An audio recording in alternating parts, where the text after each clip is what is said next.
Bom dia, Brasília, bom dia, trabalhadoras e trabalhadores da capital da República. Está no ar mais um programa Canal do Trabalhador. Conforme anunciamos semana passada, dia 26 de novembro, haverá eleições para o Conselho da OAB-DF. Semana passada entrevistamos um dos candidatos, Dr. Paulo Roque. Hoje entrevistaremos Dr. Ibanez da Rocha e na próxima semana, Ibanez Rocha, não tem o da, né? Ibanez Rocha e na próxima semana o Dr. Caputo, os três candidatos até então declarados, já com a candidatura registrada.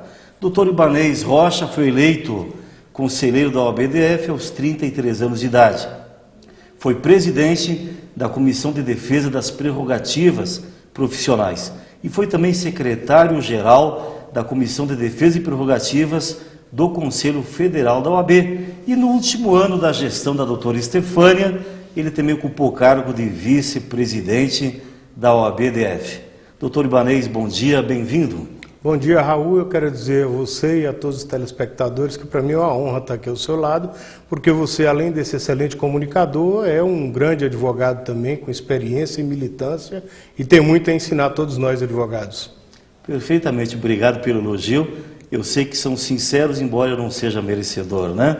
O doutor Ibanez é um grande batalhador, um grande lutador pela nossa categoria dos advogados e, por isso, merece estar no palanque, merece oferecer o seu nome ao exame da categoria, que certamente será muito prestigiado, né?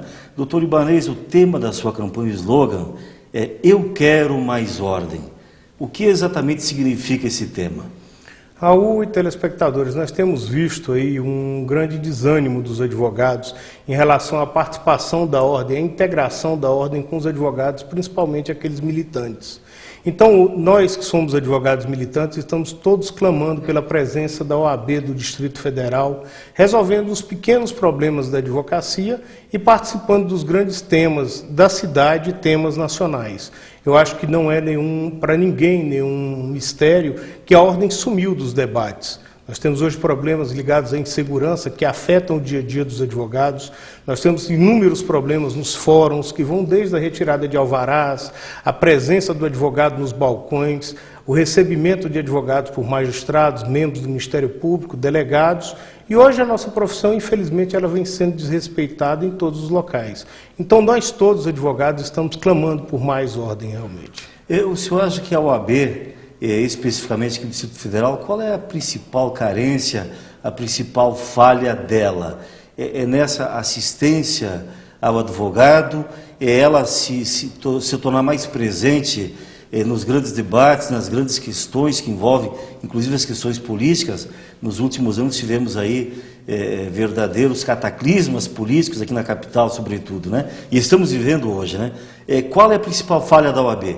Ela instrumentos se fazer presente nos debates ou ela estar perfilada com o profissional para defender as suas prerrogativas? Eu acho que um debate não exclui o outro, entendeu? Eu acho que a presença dela em favor do advogado engrandece toda a categoria e faz com que ela participe com bem mais firmeza dos debates nacionais. Nós temos que ter bastante atenção na política do Distrito Federal, que se esvaziou muito, houve um descrédito total na política nossa, e isso está se refletindo nas profissões. Então nós tivemos uma presença muito forte da OAB do Distrito Federal, no pedido de impeachment do governador Arruda, a participação da ordem foi intensa no acompanhamento daquele processo Nessa época o senhor era vice-presidente da casa. Nós estávamos na vice-presidência e relembro bem que a presidente Estefânia tomou a frente desse movimento, que levou ao afastamento do governador, e hoje nós temos aí o arrastamento dos processos que não chegaram ainda sequer ao recebimento da denúncia. E a ordem não participa, não cobra das instituições que esse processo se adiante, o que causa uma grande insegurança jurídica, porque nós não sabemos se existem culpados ou não nesse processo. Politicamente eles já foram punidos, agora na esfera penal e na esfera administrativa ainda se aguarda e a ordem afastou-se. Mas eu acho que o principal realmente nesse momento é nós mostrarmos para todos os advogados que fazemos parte de uma corporação. E nós, advogados, estamos precisando da presença da ordem para mostrar que essa corporação pode defender os seus. Então eu tenho bastante claro que o momento é de defesa do advogado, porque sem fazer o advogado acreditar que a advocacia pode ser maior, a ordem não vai conseguir novamente se inserir nos debates. Embora a legislação permita, autorize é uma questão que se mostra sempre polêmica, o fato da reeleição para o cargo de presidente da OAB. Qual é a sua postura, o seu posicionamento em relação à reeleição? Eu tenho um posicionamento bem claro nesse ponto, Raul. Eu acho que o sistema político da ordem, ele é um sistema que precisa de uma reformulação. Nós ainda somos uma categoria que não conhecemos e não votamos o nosso presidente do Conselho Federal. E nós temos um sistema de chapa fechada, em que elege-se de uma vez só 100 candidatos, 100 pessoas que participam de um movimento. Então, quando você parte para a reeleição numa ordem, você deixa de oxigenar uma categoria que naturalmente gosta do debate. Então, eu sou particularmente contrário à reeleição, já assinei um compromisso público nesse sentido, porque eu quero que todos aqueles que estejam ao meu lado, e mesmo aqueles que venham partilhar de outras chapas, que eles tenham a oportunidade também de ascender ao cargo de presidente da OAB. Eu advogo muito para os médicos, doutor Ibanez, e eu faço um paralelo aqui, e eu quero ter a impressão que o sistema eleitoral deles é até mais perfeito do que o nosso, né? O mandato lá são 5 anos, o nosso são 3. Todavia, no CRMDF há uma tradição já, durante 60 meses, os 5 anos, há um revezamento, ou seja, cada um ocupa a presidência por apenas 20 meses, 1/3 do mandato, né? A eleição para o Conselho Regional se faz em 1 ano e a eleição para o Conselho Federal se faz no ano subsequente, né? Existe apenas uma vaga de conselheiro federal para cada unidade federativa. O Conselho Federal de Medicina são 28 médicos conselheiros, um para cada unidade federativa e um indicado pela Associação Médica Brasileira. Então, é uma eleição direta realmente para o Conselho Federal. Me parece que o sistema é um pouco mais democrático que o nosso. O nosso, eu posso afirmar, hoje ele não tem nada de democrático e ele traz uma perplexidade ainda maior, porque nós temos um sistema em que quem leva, leva tudo. Então, na eleição passada, só para que nós tenhamos na memória o que ocorreu, o atual presidente foi eleito com 29% dos votos. 70% dos advogados do Distrito Federal não apostaram na proposta que ele colocou. O senhor defende um segundo turno? Ou no segundo turno, ou na pior das hipóteses, uma proporcionalidade dentro do Conselho. Porque nós traríamos E aquele debates... modelo antigo em que a gente votava nos conselheiros? Aquele era perfeito, era um modelo perfeito. Hoje eu sou muito simpático ao senhor, a sua proposta, mas tenho um desafeto que é o seu secretário-geral, o seu vice-presidente, ou alguém da sua chapa, e acabo não votando nela. Ou voto na sua chapa pela sua pessoa, todavia, numa das chapas adversas, eu tenho 10 amigos nos quais eu gostaria de votar e não voto por conta da cabeça de chapa. Então é um sistema um tanto injusto, né? Eu gosto muito também do sistema da proporcionalidade, em que cada uma das chapas que participassem da eleição, de acordo com o seu percentual de votos, tivessem representação no Conselho. Até porque nós traríamos novamente os debates para dentro da ordem. Porque hoje quem fica fora, ele é obrigado a partir para o debate e para atingir, de certo modo, a instituição, porque só sobram os jornais. E é o que nós vimos em vários momentos na OAB.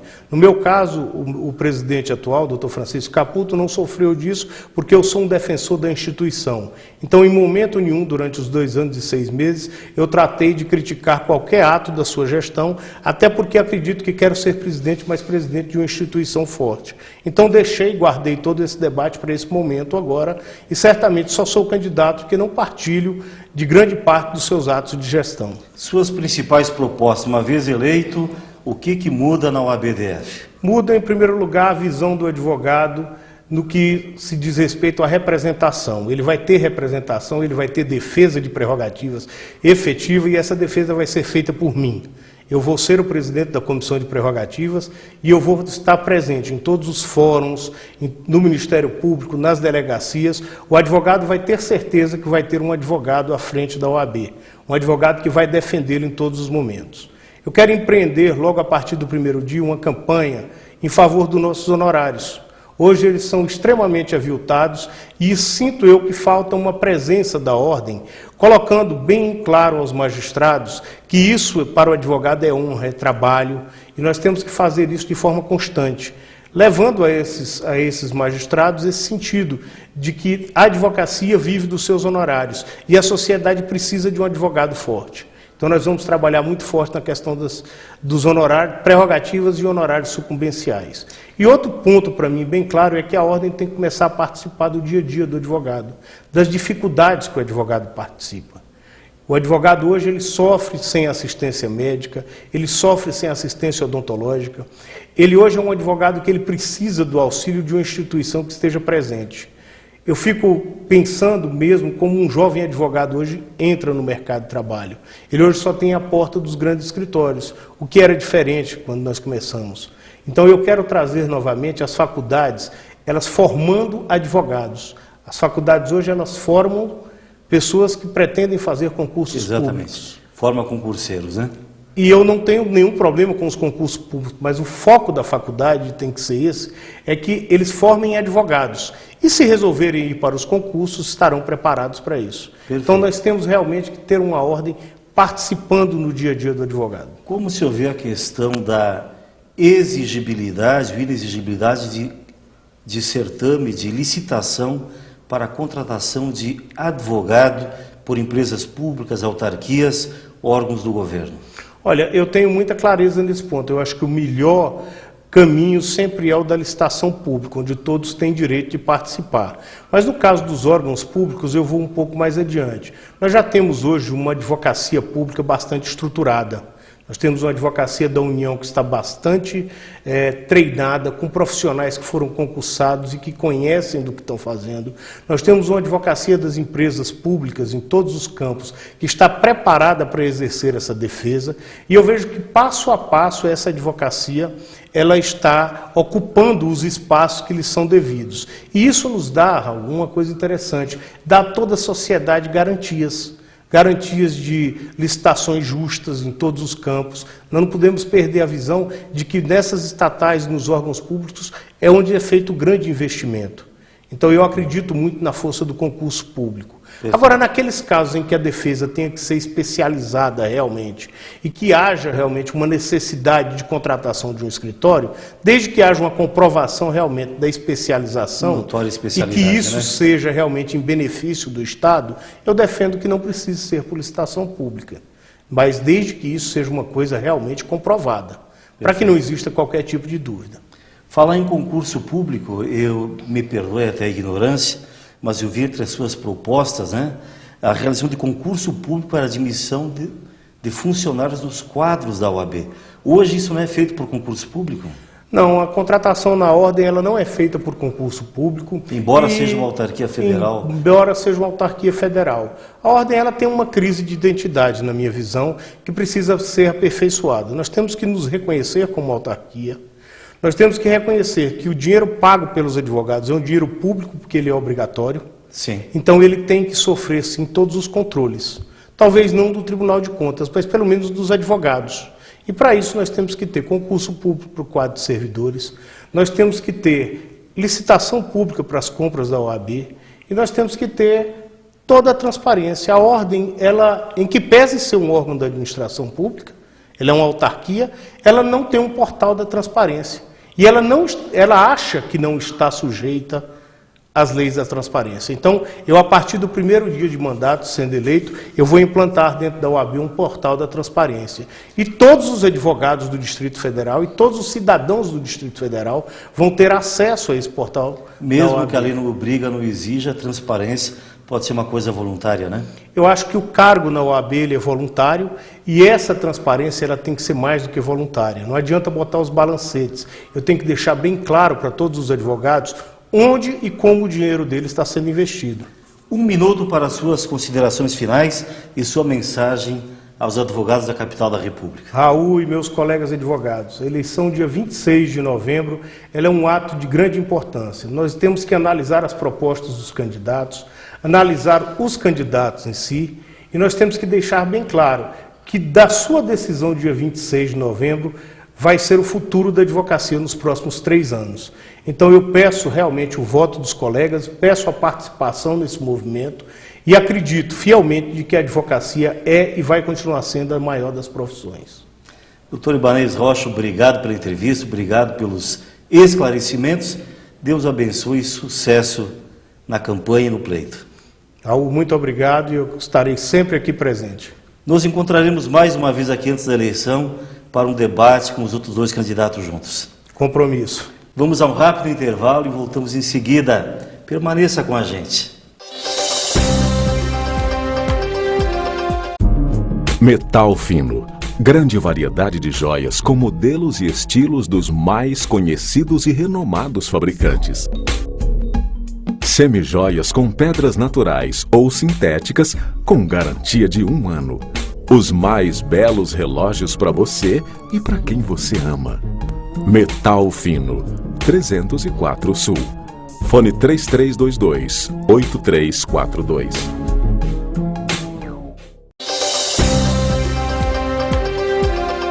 Atenção você, trabalhador que está endividado, no vermelho do cheque, duplicata vencida, não caia em desespero. Saia do vermelho com as dicas do professor Roberto.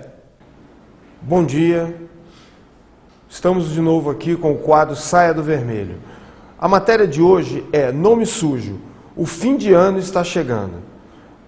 Nós estamos falando já há alguns programas sobre a proximidade do final do ano e a importância de você estar com o crédito em dia. Isso quer dizer, estar com o seu nome em dia para poder ir às compras e ter o seu final de ano como sempre você teve. Hoje nós vamos falar um pouco sobre essa questão de estar com o nome sujo ou estar com o nome limpo. Não só crédito, mas estar com o nome limpo hoje significa ter emprego. Hoje as empresas estão procurando no cadastro de inadimplentes, no cadastro do Serasa, as pessoas que estão com o nome limpo, para que possam ocupar cargos dentro das suas empresas. Eles associam a você ser um bom pagador ao seu caráter. Então o que significa isso? Ter o nome limpo significa ter emprego, significa poder alugar alguma coisa, significa poder dar à sua família uma condição melhor para as coisas que acontecem no dia a dia. Então, veja bem, nós temos aqui algumas questões para nós termos cuidado para não negativarmos nosso nome no Serasa, como por exemplo, devolução de cheque, anotação de títulos, ação judicial, anotação de dívida vencida e ação de execução fiscal. Todas essas 5 questões são questões importantíssimas para você prestar bastante atenção, que são as campeãs em negativar o nome das pessoas no SPC. E às vezes, meu caro amigo, minha cara amiga, é muito difícil você, quando deixa rolar, voltar e limpar o seu nome novamente. Então, antes que aconteça, devemos agir de forma proativa. E para agir de forma proativa, minha amiga, hoje nós estamos lançando uma campanha aqui no canal do Trabalhador. Agora, a partir de agora, você vai mandar um e-mail para o seguinte endereço: saia.do.vermelho@hotmail.com, contando a sua história. E nós escolheremos 2 amigos ou 2 amigas, tá certo? 2 telespectadores para acompanhar-nos de agora até o final do ano e fazermos com que essas pessoas aprendam a dominar as suas finanças e aprendam a voltar para o mercado de trabalho, a voltar para o mercado financeiro, o mercado de compras, a poder consumir. Então, escreva para nós, conte a sua história e nós ajudaremos você a voltar a ser um consumidor ativo. Então, nos ajude a te ajudar. Metal fino. Grande variedade de joias com modelos e estilos dos mais conhecidos e renomados fabricantes. Semijoias com pedras naturais ou sintéticas com garantia de 1 ano. Os mais belos relógios para você e para quem você ama. Metal fino. 304 Sul. Fone 3322-8342.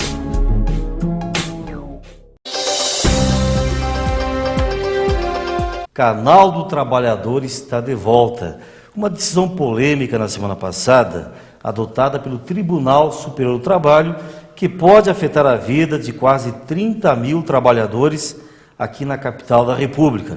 O TST, julgando uma causa lá de Limeira, interior de São Paulo, reconheceu como válida uma cláusula da convenção coletiva em que obriga os condomínios a contratarem diretamente os seus empregados, não através de empresa terceirizada. Para falar sobre esse assunto conosco, Dr. José Geraldo Pimentel, ele que é presidente do Sindicondomínios.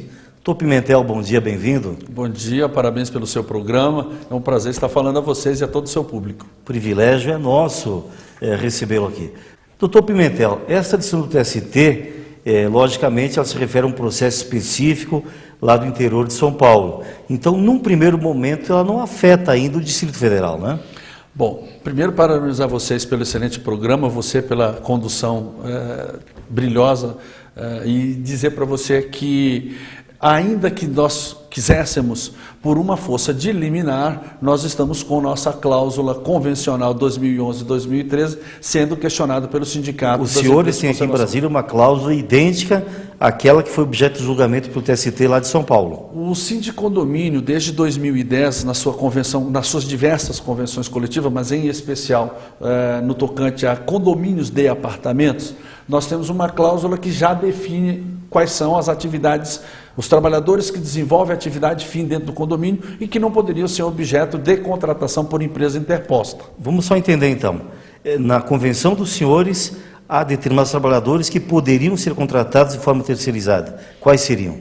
Bom, nós temos dentro da nossa convenção, por exemplo, a oportunidade de uma empresa interposta colocar um auxiliar de administração, um técnico em contabilidade, um administrador condominial, nós temos a oportunidade de ter um jardineiro, nós temos a oportunidade de, por empresa interposta, ter a figura do assessorista, são diversas. Quem que estaria fora então? O porteiro? Nós estaríamos verdadeiramente com aqueles trabalhadores que desenvolvem o dia a dia da atividade do condomínio. O garagista, o porteiro, o vigia, o assessorista, o trabalhador de serviços gerais. O office boy, por exemplo, não está dentro, porque pode ser objeto de limpeza, conservação. Limpeza, tão especificamente na parte daquilo que é limpeza, como propriamente dito, a conservação do edifício. E isso não vai confundir mais ainda a vida do síndico, não? Raul, o Sindicondomínio, em parceria com a UDF, foi o primeiro sindicato no Brasil a se preocupar com a qualidade de vida dos seus moradores. Por quê? Nós criamos o primeiro curso superior tecnólogo de gestão de condomínio. Ele é um curso extremamente rico, tem um conteúdo invejável, poucos cursos de engenharia no Brasil faz com que o conteúdo seja tão rico. Nós já temos então em Brasília síndicos profissionais? Sim, nós temos a primeira turma que formou-se agora, no final de 2011, e são verdadeiros síndicos que conhecem e são detentores de conhecimento específico, tanto da parte de limpeza quanto da parte estrutural do edifício. Nós somos os pioneiros no Brasil neste curso. Hoje é ministrado na UDF. UDF, em parceria com o Maravilha, para mim novidade, viu? Excelente curso. Totalmente Nós somos o único no Brasil. E estamos partindo agora, lembrando e nos preocupando primeiro com a qualificação da mão de obra do trabalhador. Dar ao nosso trabalhador o verdadeiro tratamento que ele merece. A nossa convenção coletiva é a única no Brasil a trazer para o trabalhador um incentivo educacional. Nós queremos o nosso trabalhador verdadeiramente estudando, verdadeiramente se preparando para prestar um bom serviço. Para que nós tenhamos uma ideia da ordem de grandeza, quantos condomínios há hoje, mais ou menos, no Distrito Federal e quantos empregados trabalham nesses condomínios? Raul, a última pesquisa nossa aponta mais de 13 mil condomínios, porque nós representamos condomínios de shopping center, condomínios de centros clínicos, condomínios residenciais de casas. Residenciais e comerciais de uma forma geral. De uma forma geral. O universo de trabalhadores considerado trabalhadores por empresas interpostas e contratação direta aproxima-se de 26 mil trabalhadores. 26 mil. Um universo que não dá para desprezar, né? A representação sindical ela é feita justamente para você poder dar ao profissional o devido respeito e tratamento que ele merece. Com esse objetivo que nós estamos buscando. Essa decisão do TST, se for confirmada aqui em Brasília também, que benefício ela traz para o condomínio e para o trabalhador? Primeiro, para o trabalhador, que nós tenhamos condições de dar a ele todos os benefícios previstos em nossa convenção. Há algumas conquistas dentro desta própria convenção que nós acreditamos que certamente serão prontamente colocadas em prática. Como, por exemplo, eu vou te colocar uma situação. Nós temos no relacionamento condomínio, enquanto um conjunto de pessoas detendo espaços individuais, mas em busca de um mesmo objetivo, situações diferenciadas.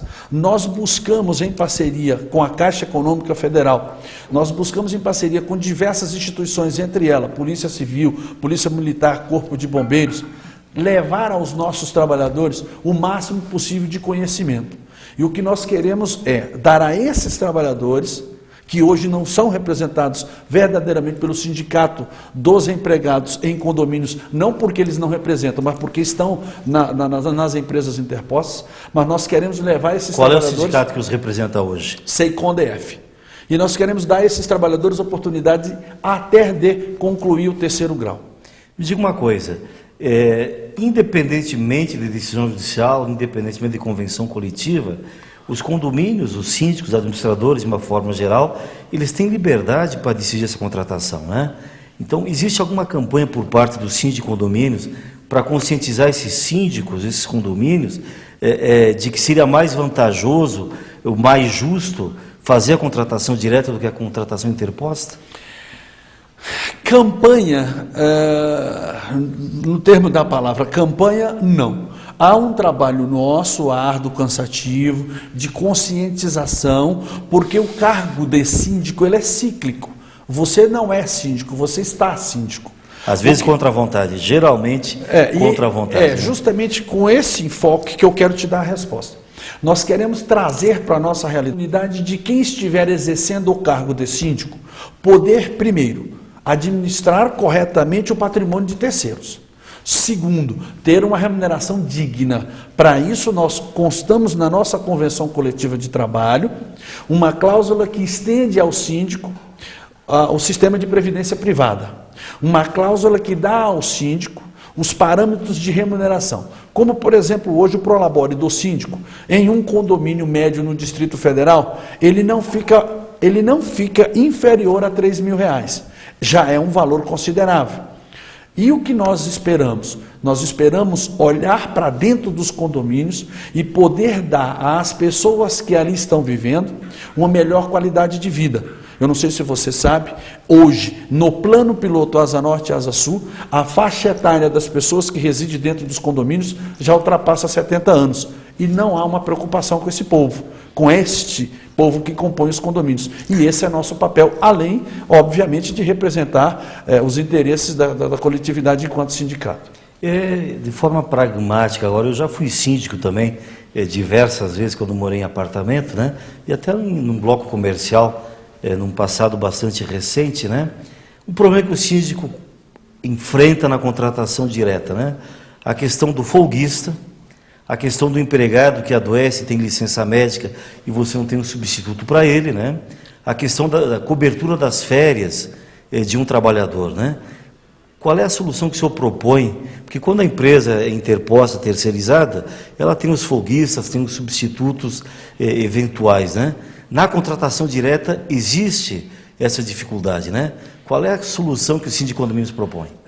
Nós estamos prontos para colocar à disposição de todos os síndicos o primeiro banco que consta cadastro de profissionais aptos e prontos para poderem atuar dentro de cada um dos pontos que você acaba de colocar. Mas para não deixar dúvida, é só trabalharmos com a nossa planilha de custo. Nenhuma empresa, em sã consciência, de profissionais que realmente zelam pela sua empresa, vai trabalhar sem uma margem de lucro. Com toda certeza. Se certamente nós trabalharmos nossa planilha de custo e tivermos funcionários preparados e qualificados, primeiro, nós estamos chegando a um evento extremamente importante no Brasil, que é a Copa do Mundo. Nós, até agora, não olhamos para o nosso segmento da maneira como deveria ser olhado.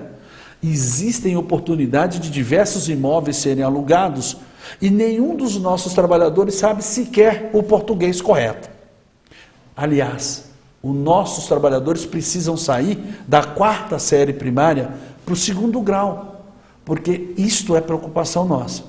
Agora, a resposta direta na sua questão, nós temos total condições de dar ao síndico o suporte que ele necessita. Se ele não conseguir no síndico condomínio, ele consegue dentro do SEICOM, que é o sindicato laboral, através de um sistema de internet via bolsa de emprego que os síndicos terão à disposição a hora que eles necessitarem. Mas a proposta eu não entendi bem direito.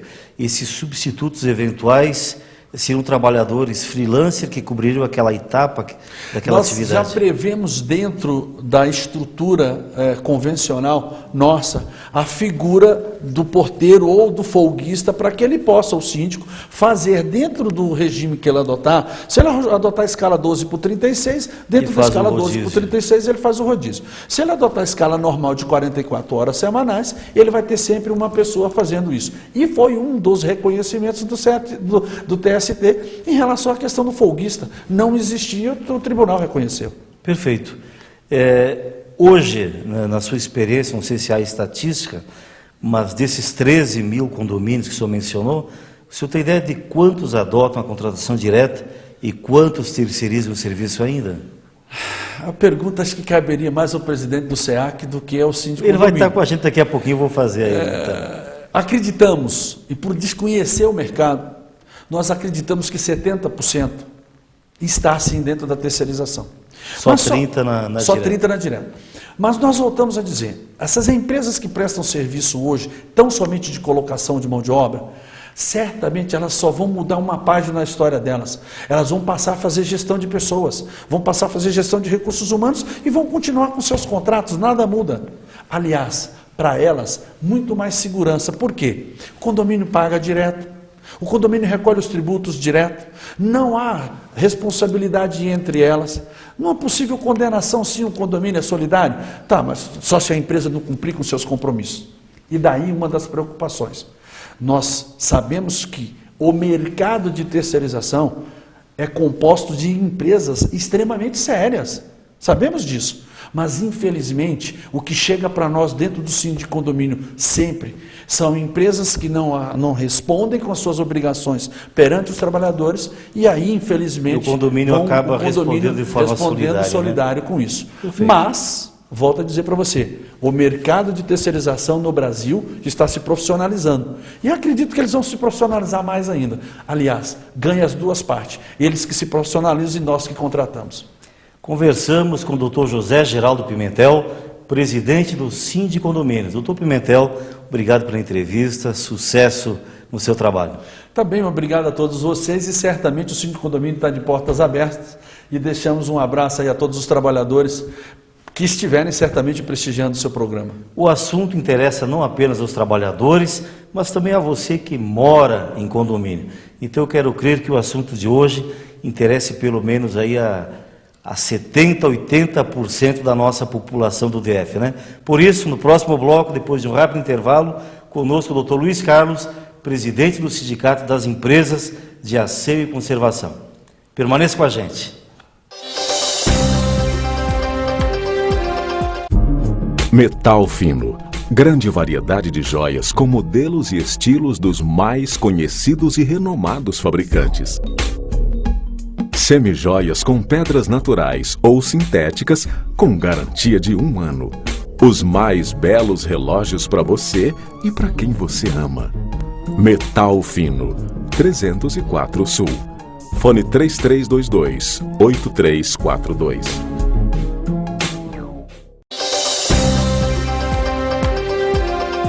Estamos de volta com o canal do Trabalhador e o assunto continua. Trabalhadores em condomínios residenciais e comerciais. Do outro lado do balcão, para debater o mesmo tema, conosco Luiz Cláudio de Freitas, presidente do SEAC, Sindicato das Empresas de Asseio e Conservação. Doutor Luiz Cláudio, bom dia, bem-vindo. Bom dia, muito obrigado pela presença aqui. Acabamos de conversar com o doutor Pimentel, presidente de condomínios, dando a versão dos condomínios, né? O senhor aqui representa as empresas que terceirizam a mão de obra, né? Só para nós termos uma ideia de grandeza, Quantas empresas hoje existem no Distrito Federal, né, nessa atividade? São quase 300 empresas. 300 empresas? Do Brasil inteiro. Que empregam quantos trabalhadores? Hoje, só na parte de limpeza e conservação, são mais de 45 mil. 45 mil. Raul, se você tirar... Mas isso considerando órgãos públicos também, né? federais, tudo. Se você Você tirar não tem... hoje Pois não. Os funcionários federais, né, e o GDF, nós somos o setor que mais empregamos no Distrito Federal. Desse seu efetivo de 45 mil, o senhor tem ideia de quantos são empregados em condomínios? Não tenho esse número. Não tem esse número. Nem saberia me dizer quantos condomínios, mais ou menos, usam a mão de obra direta e quantos a terceirizada? 70% hoje eu acho que utiliza a mão de obra 70%. terceirizada. O dado confere com o dado do Síndico Condomínios, né? Os senhores do SEAC entraram com uma ação na Justiça, obtiveram uma liminar para suspender a eficácia de uma cláusula na Convenção Coletiva do Síndico Condomínios, né? Isso. Que restringia a contratação a ser de forma direta, né? Isso. Por que o sindicato entrou com essa ação? Porque nós entendemos hoje, Raul, que o síndico hoje tem a liberdade de escolher se quer terceirizar ou não. É uma vontade dele. E o Sindicato dos Condomínios quer acabar com isso. E é lógico que nós temos, eu acho que hoje, até por questão tem várias empresas que só trabalham hoje prestando serviço a condomínio. E elas vão quebrar.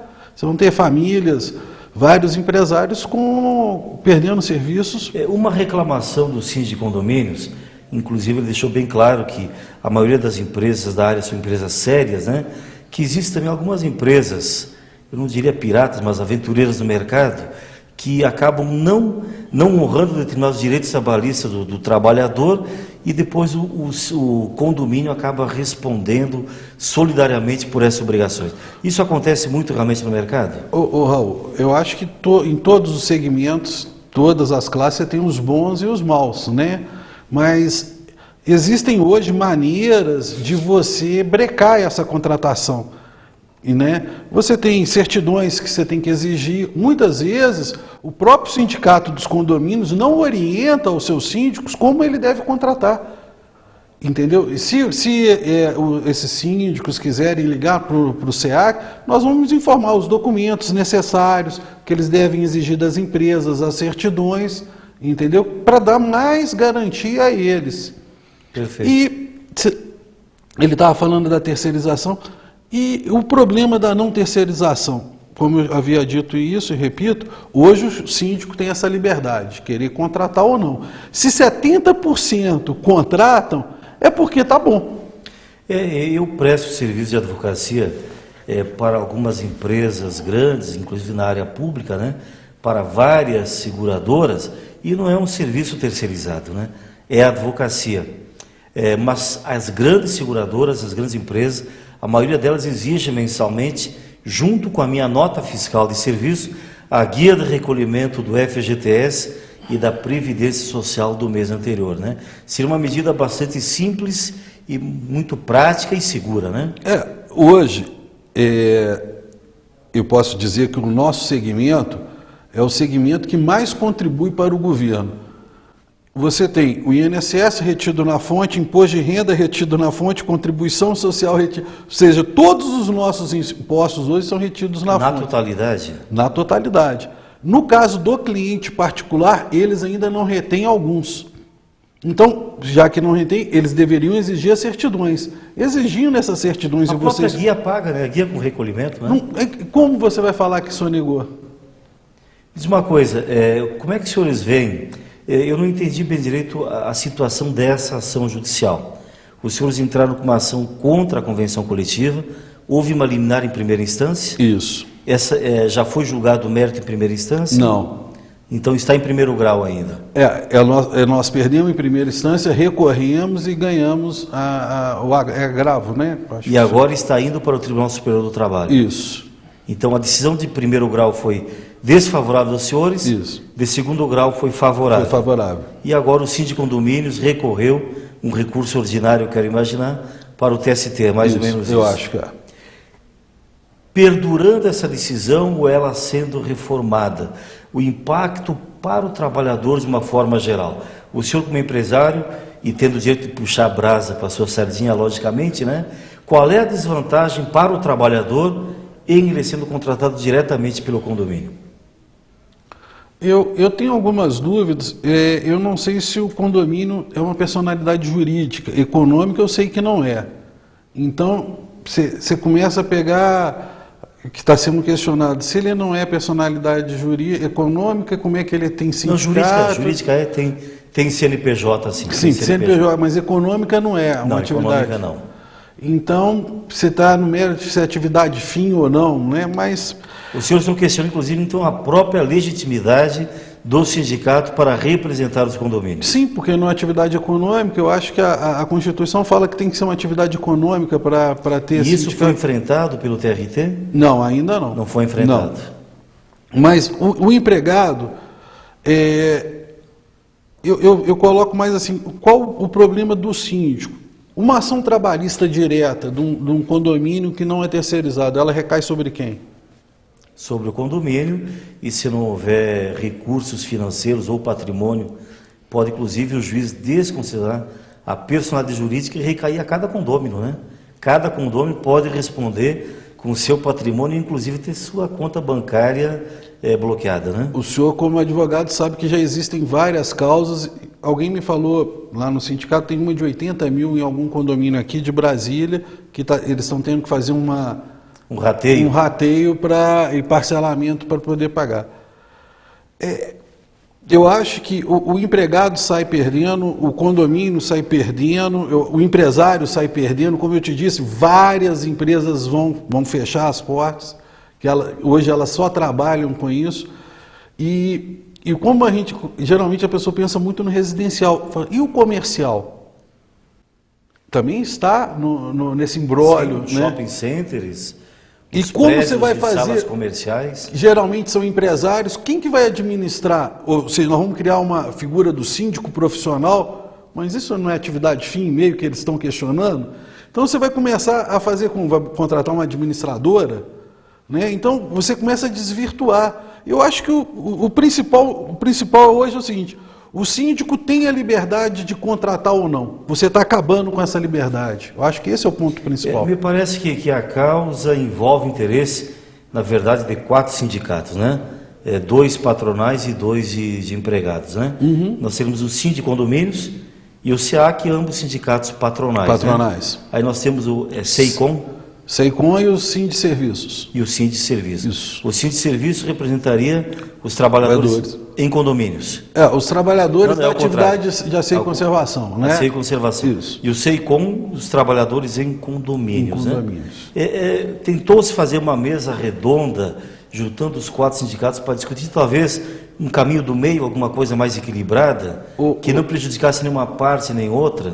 Eu acho que isso teria que ter sido antes, né? Eu acho que todos foram pegos de surpresa quando o Sindicondomínios, através de um aditivo à convenção, colocou essa cláusula. Eu acho que aí a bomba estourou. Eu acho que agora pegar esses fragmentos e tentar juntar é um pouco complicado. Eu sempre digo, embora eu seja advogado e viva disso, vou jogar contra a profissão agora, eu sempre digo que a forma judicializada é a maneira mais burra de se resolver conflitos, infelizmente, porque é a forma que mais se prolonga no tempo, é a mais demorada e a mais injusta de todas, né? Então, eu sempre sou do diálogo, sou da composição, né? Talvez uma mesa redonda ainda haja tempo para isso, né? O que eu receio aqui, presidente, é que essa decisão eu também não tenho dados dela, se foi uma decisão do plenário, de uma das turmas colegiadas do TST, mas talvez o TST, nessa decisão que analisou essa causa específica de Limeira, São Paulo, ele já estabeleceu um parâmetro que possivelmente seja seguido por ele, né? O senhor não acredita nisso? Eu acho que como você disse, você tem o relator e o revisor? O relator votou de um jeito, o revisor votou do outro. Então você já tem não foi uma decisão unânime. E a cláusula de Limeira é bem específica também, não é esse estardalhaço que foi feito, entendeu? Então, mas no voto da desembargadora, ela fala inclusive que você está fazendo uma reserva de mercado, passando isso só para o condomínio. Isso fere o princípio da competitividade, Da livre contratação e tudo da mais, livre né? contratação. Bom, caros telespectadores, eu falei que o assunto é polêmico e afeta a vida, pelo menos aí de 46 mil trabalhadores, né? 46 mil famílias, 13 mil síndicos, pelo menos, né? E 300 empresas que trabalham no setor, né? Ouvimos os dois lados aqui, tire em casa as suas conclusões. Quem quiser opinar, quem quiser criticar, mande um e-mail para produção@canaltrabalhador.tv.br. Presidente Luiz Cláudio, boa sorte nas negociações, que os senhores cheguem a um desfecho e que não provoque desemprego e não suprima direitos de nenhum trabalhador, né? Muito obrigado pela oportunidade, agradeço a todos. Obrigado pela entrevista. Vamos a um rápido intervalo e, na sequência, como é que se constrói um partido político? Você sabe? Conosco daqui a pouco um herói aqui de pertinho de Brasilinha, Planaltina de Goiás, que construiu um partido político aqui no estado de Goiás de abrangência nacional. Permaneça com a gente aqui. Metal Fino. Grande variedade de joias com modelos e estilos dos mais conhecidos e renomados fabricantes. Semijoias com pedras naturais ou sintéticas com garantia de 1 ano. Os mais belos relógios para você e para quem você ama. Metal Fino, 304 Sul. Fone 3322-8342.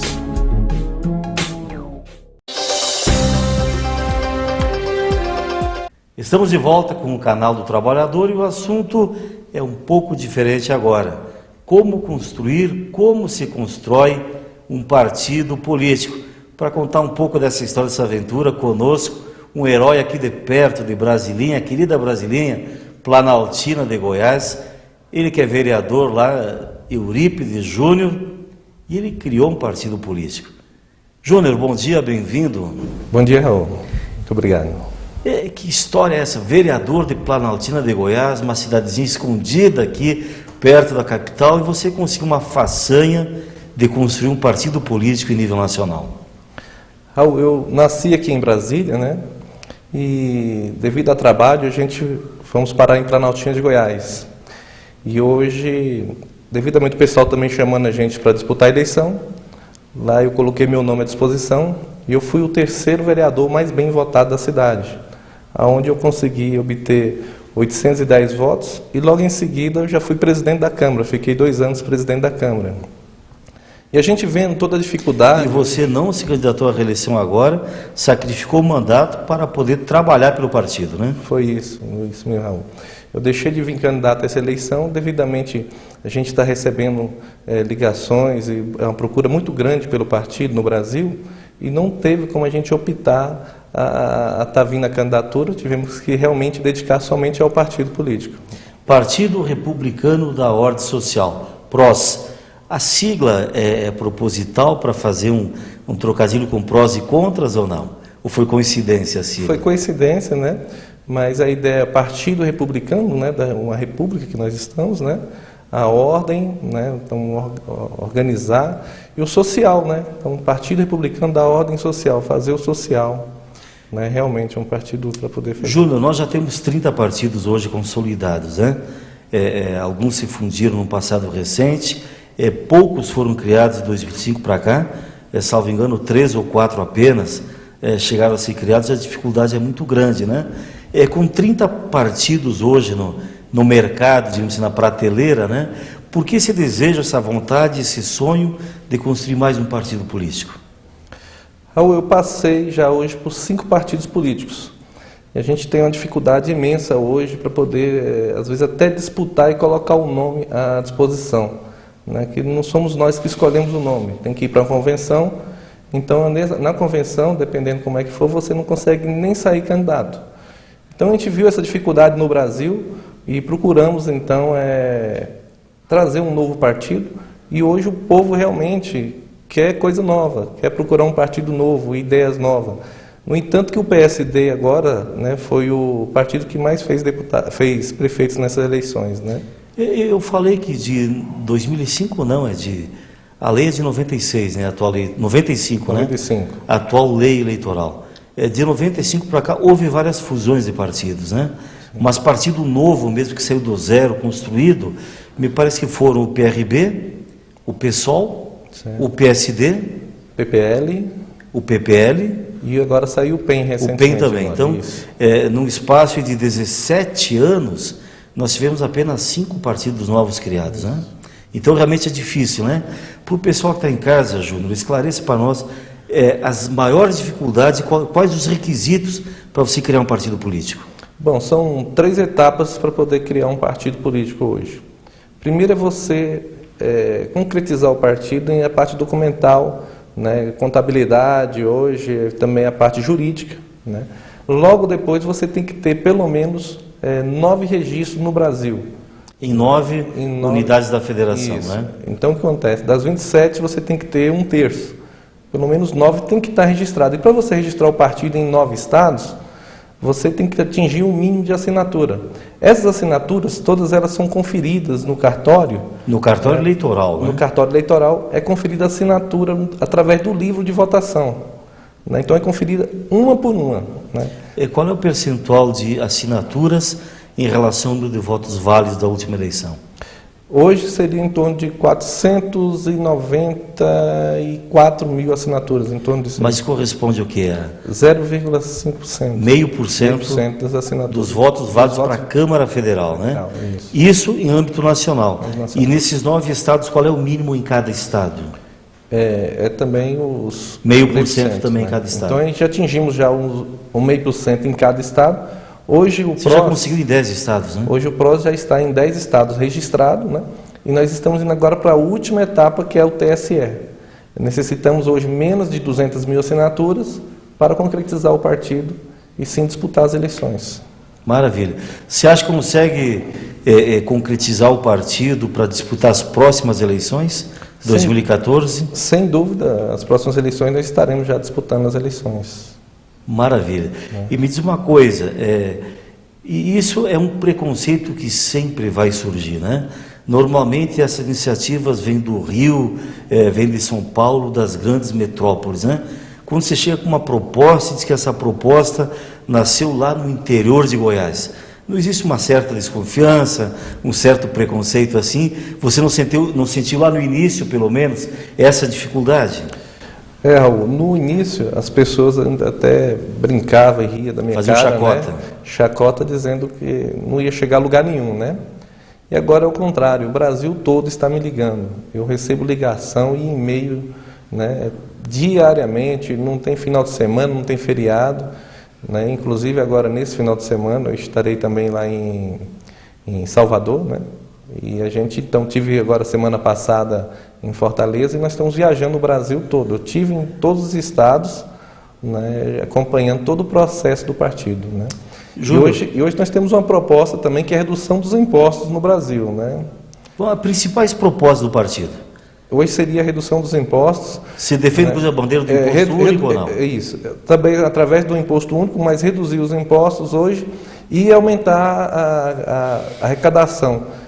Hoje, mudar todo o sistema hoje do Brasil, né? Quem quiser conhecer melhor o partido, investigar e talvez até fazer o apoiamento seu com a sua assinatura ou até colher assinaturas, já tem um sítio na internet para a pessoa entrar, pesquisar, conhecer melhor o partido? Sim, é o www.pros.org.br.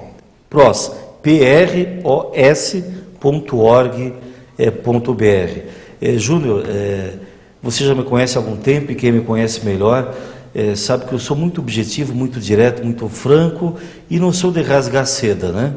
Mas eu quero te parabenizar e eu te anunciei que como um verdadeiro herói e dessa forma eu te estimo, porque a gente observa os partidos que recentemente foram criados, o PRB, Partido Republicano Brasileiro, de cuja fundação inclusive eu cheguei a participar, é um partido que surgiu com a força da Igreja Universal do Reino de Deus e com o aval do vice-presidente da República, o saudoso José de Alencar, né?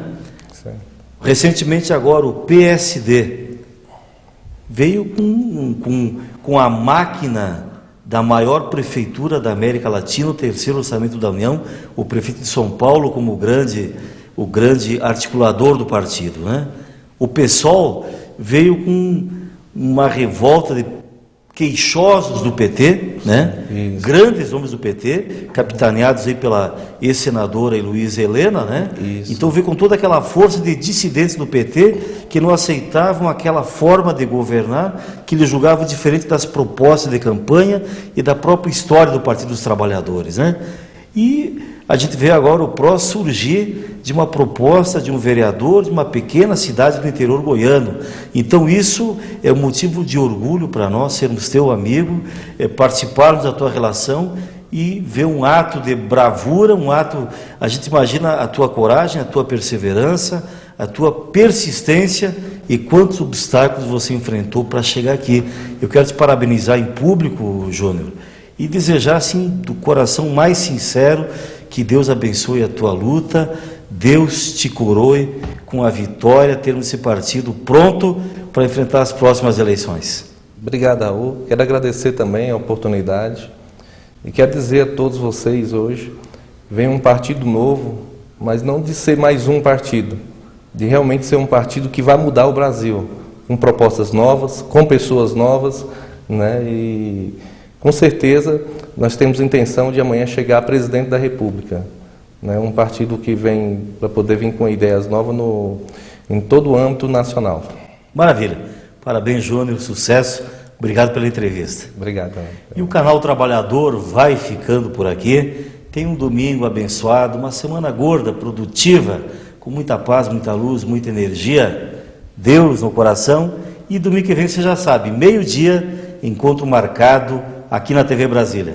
Até lá.